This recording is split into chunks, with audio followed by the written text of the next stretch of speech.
26வது ஸ்லோகம். ததா சும்போ நிஷும்பஸ்ச ரக்தபீஜஸ்ததா பர சண்டமுண்டௌ மகாவீர்யௌ ததைவ தூம்ரலோச்சனா.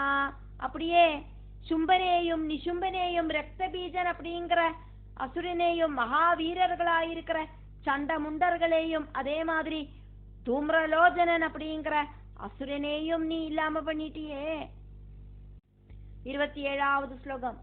துர்முகோ துஸ்ஸஹஸ்சைவ கராளச்சாதி வீரியவான் அன்யே ஜ பஹவ க்ரூராஸ்த்வயைவ ஜ நிபாதிதா.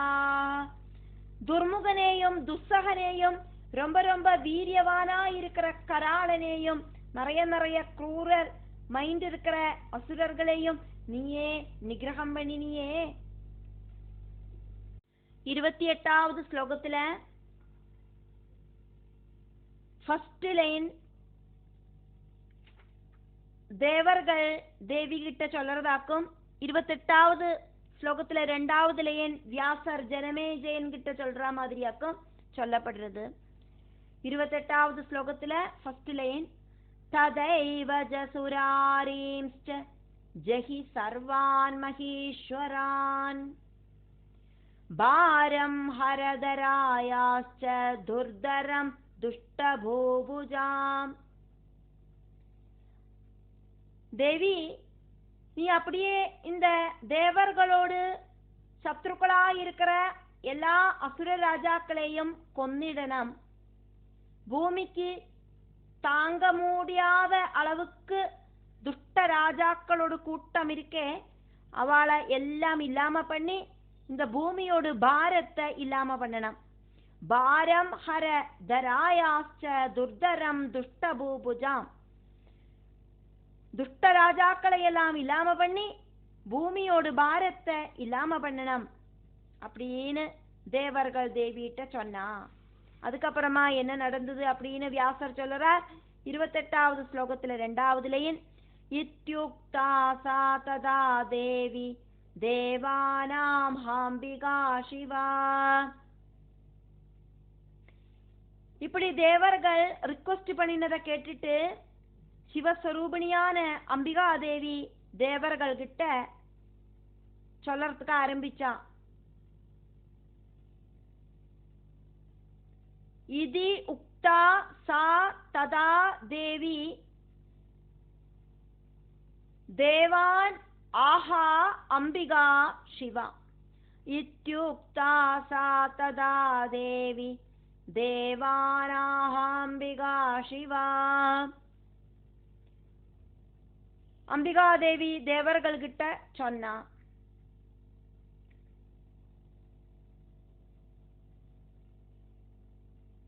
இருபத்தொன்பதாவது ஸ்லோகத்துல ஃபர்ஸ்ட் லைன் வியாசர் ஜனமேஜயன் கிட்ட சொல்றதாக்கும். சம்பிரஹஸ்யாசிதா பாங்கி மேக கம்பீரயா கிரா. புன்னகை பண்ணிண்டு கடக்கண் பார்வை பார்த்துண்டு இடிநாதம் மாதிரி இருக்கிற சத்தத்தோடு கூடிட்டு தேவி தேவர்கள் கிட்ட சொன்னா அப்படின்னு வியாசர் சொல்றார். 29வது ஸ்லோகத்துல 2வது லைன் தேவி சொல்ற மாதிரியாக்கும் இருக்கு. அதனால ஸ்ரீதேவி உவாச்சா. ஸ்ரீதேவி உவாச்சா மயேதம் சிந்திதம் பூர்வம் அம்சாவதரணம் சுரா. தேவர்களே, நான் முன்னாலேயே அம்சாவதாரம் ஸ்வீகரிக்கணும் அப்படிங்கறத யோசனை பண்ணிதான் வச்சுட்டு இருக்கேன். இந்த அசுரர்களை எல்லாம் இல்லாம பண்றதுக்கு மறுபடியும் மறுபடியும் நிறைய அம்ச அவதாரங்கள் எடுக்கணும் அப்படின்னு நினைச்சுட்டு தான் இருக்கேன் அப்படின்னு தேவி சொன்னா.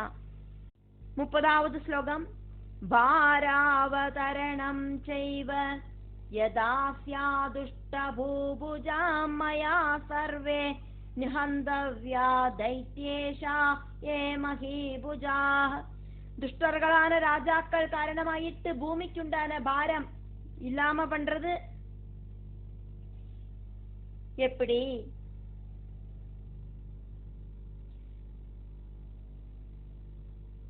அசுர ராஜாக்கள் எல்லாரும் கொல்லப்படேண்டவர்கள் தான் அப்படின்னு தேவி சொல்றா. இந்த அசுர ராஜாக்கள் எல்லாம் இல்லாம போனாதான் பூமியோட பாரம் கம்மியாகும். இந்த அசுர ராஜாக்கள் எல்லாம் இருக்கிற வரைக்கும் பூமியோட பாரம் குறையாது. 31வது ஸ்லோகம். மாகதாத்யா மகாபாகா ஸ்வசக்த்யா மந்த தேஜசா பவத்பிரபி ஸ்வைரம் ஷைரவதீர்ய தராதலே. மாகதன் தொடங்கின பெரிய பெரிய அசுரர்களை நான் என்னோட சக்தியால சம்ஹாரம் பண்றேன். நீங்களும் தேவர்களே உங்களோடு அம்சாவதாரத்தால பூமியில அவதாரம் பண்ணிட்டு துஷ்ட நிகிரகம் பண்றதுக்கு ரெடி ஆகுங்கோ. 32வது ஸ்லோகம்.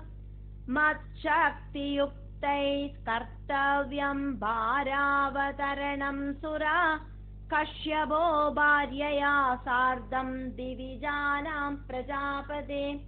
ஹே தேவர்களே, என்னோட சக்தி ரிசீவ் பண்ணிட்டு நீங்கள் எல்லாம் பூபாரம் இல்லாம பண்றதுக்கு முயற்சி பண்ணணும். தேவர்களோடு பிரஜாபதியான கஷ்யபன் மனைவியோடு கூடிட்டு. 33வது ஸ்லோகம். யாதவானாம் குலே பூர்வம் பவிதானகதுந்துபே ததைவ பிருகுஷாவாத்வே பகவான் விஷ்ணுரவ்யயா. யாதவ குலத்துல முதலாயிட்டு ஆனகதுந்துபி அப்படிங்கிற பேரில ஜனிக்கணும். அப்படியே பிருகுஷாபத்துக்கு கட்டுப்பட்டு பகவான் விஷ்ணு உங்களுக்கு புத்திரனாயிட்டு அவதாரம் பண்ணுவர்.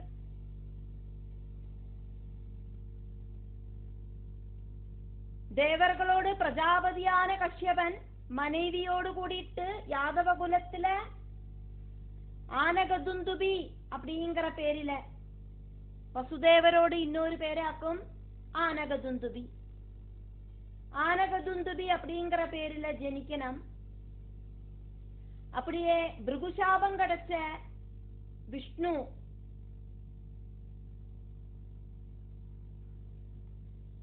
முப்பத்தினாலாவது ஸ்லோகம். அம்சேன பவிதாதத்ர வசுதேவ சுதோஹரி ததாஹம் பிரபவிஷ்யாமி யசோதாயாம் ச கோகுலே. விஷ்ணுவோட அம்சத்தால அங்க வசுதேவ புத்திரனான கிருஷ்ணன் ஆயிட்டும் பவிக்கணும். அப்போது நான் கோகுலத்துல யசோதையில வந்து புத்திரி ஆயிட்டு ஜனிக்கிறேன் அப்படின்னு அம்பாள் சொன்னா. 35வது ஸ்லோகம். காரியம் சர்வம் கரிஷ்யாமி சுராணாம் சுரசத்தமா காராகாரே கதம் விஷ்ணும் பிராபயிஷ்யாமி கோகுலே. ஹே தேவசிரேஷ்டர்களே, தேவர்களான உங்களோட எல்லா ஆசைகளும் நான் நடத்தி தரேன். காராகிரகத்துல ஜனிச்ச விஷ்ணுவை நான் கோகுலத்துல கொண்டு போய் சேர்க்கிறேன் அப்படின்னு அம்பாள் சொன்னா. 36வது ஸ்லோகம். சேஷம் ச தேவகி கர்ப்பாத் பிராபயிஷ்யாமி ரோஹிணீம் மட்சக்த்யோபஜிதௌ தௌஜ கர்த்தாரௌ துஷ்ட சம்சயம். தேவகியோட கர்ப்பத்துல இருக்கிற அனந்தன அங்கேந்து ரோஹிணியோடு வயத்துக்கு நான் மாத்துவேன். என்னோட சக்தி கிடைச்ச அவ 2 பேரும் கூடிட்டு துஷ்டர்களை இல்லாம பண்ணிடுவா. தேவகியோடு கர்ப்பத்துல ஜனிச்ச அந்த ஆதிசேஷன் அதே மாதிரி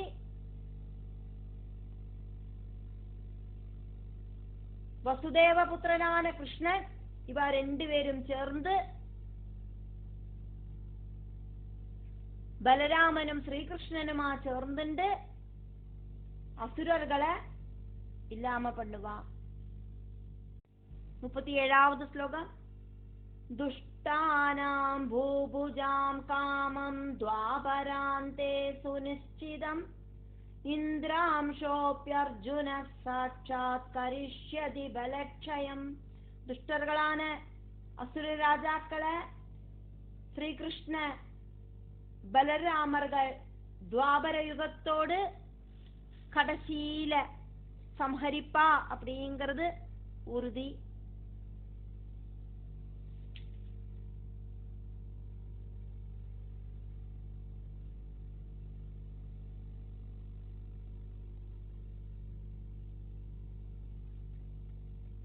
ഇന്ദ്രനോട് അംശാവതാരമായിട്ട് അർജുനൻ സൈന്യങ്ങളെ ഇല്ലാമ പണിടുവർ. 38ാவது ശ്ലോകം. ധർമ്മ അംശോ അഭി മഹാരാജോ ഭവിഷ്യതി യുധിഷ്ഠിരഃ വായു അംശോ ഭീമസേനഃ ച അശ്വിനി അംശൗ ച യമൗ അഭി ധർമാംശോഭി മഹാരാജോ ഭവിഷ്യതി യുധിഷ്ഠിരഃ വായു അംശോ ഭീമസേനശ്ചാശ്വിന്യംശൗ ച യമാവഭി. യമധർമ്മനോട് അംശമായിട്ട് മഹാരാജാവാന യുധിഷ്ഠിരൻ ജനിപ്പർ. വായുവോട് അംശമായിട്ട് ഭീമസേനൻ ജനിപ്പർ. അശ്വിനി ദേവர்களோடு അംശമായിട്ട് நகுல சகதேவர்களும் ஜெனிப்பா அப்படின்னு அம்பா இங்க சொல்றதையாக்கு நம்ம பார்த்துட்டு இருக்கோம். 39ாவது ஸ்லோகம்.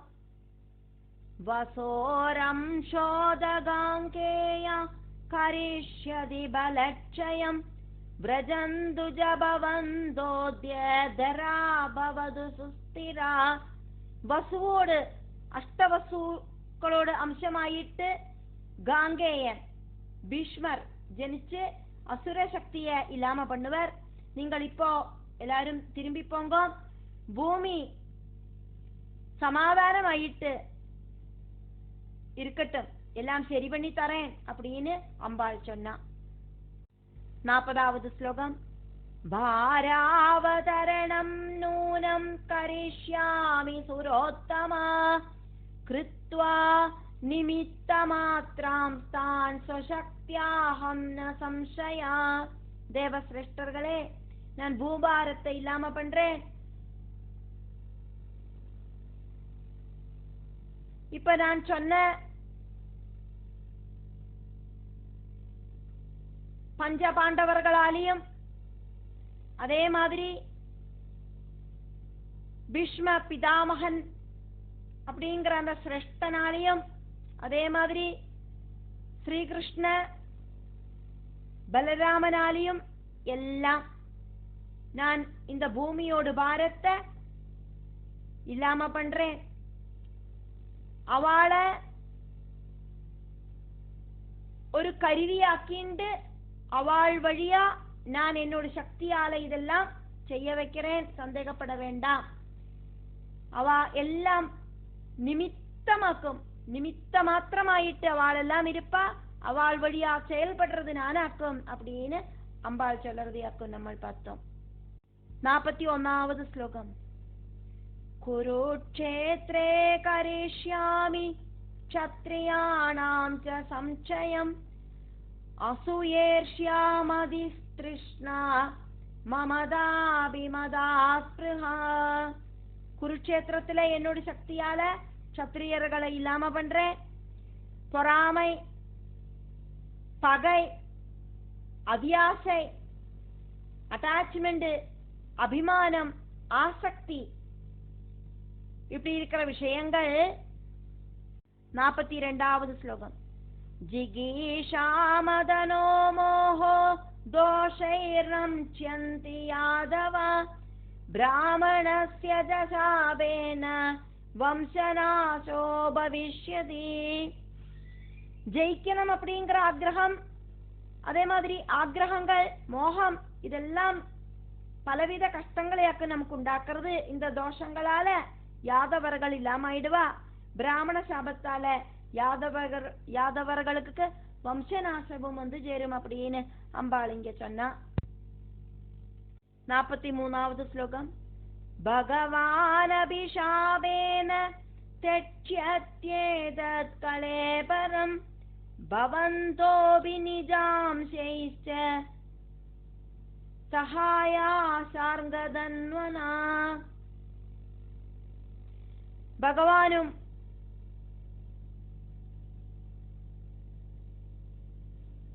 பிராமண சாபத்துக்கு கட்டுப்பட்டு ஸ்ரீகிருஷ்ண சரீரத்தை உபேட்சிப்பர். நீங்களும் உங்களோட அம்சத்தால விஷ்ணுவுக்கு பலவிதமான ஹெல்ப்புகள் பண்ணிண்டு. 44வது ஸ்லோகம். பிரபவந்து சனாரிகா மதுராயாம் ச கோகுலே. பத்னிகளோடு கூடிட்டு மதுராபுரியிலையும் கோகுலத்திலையும் வந்து தேவர்களே நீங்கள் உங்க மனைவிகளோடு கூடிட்டு ஜனிக்கணும்.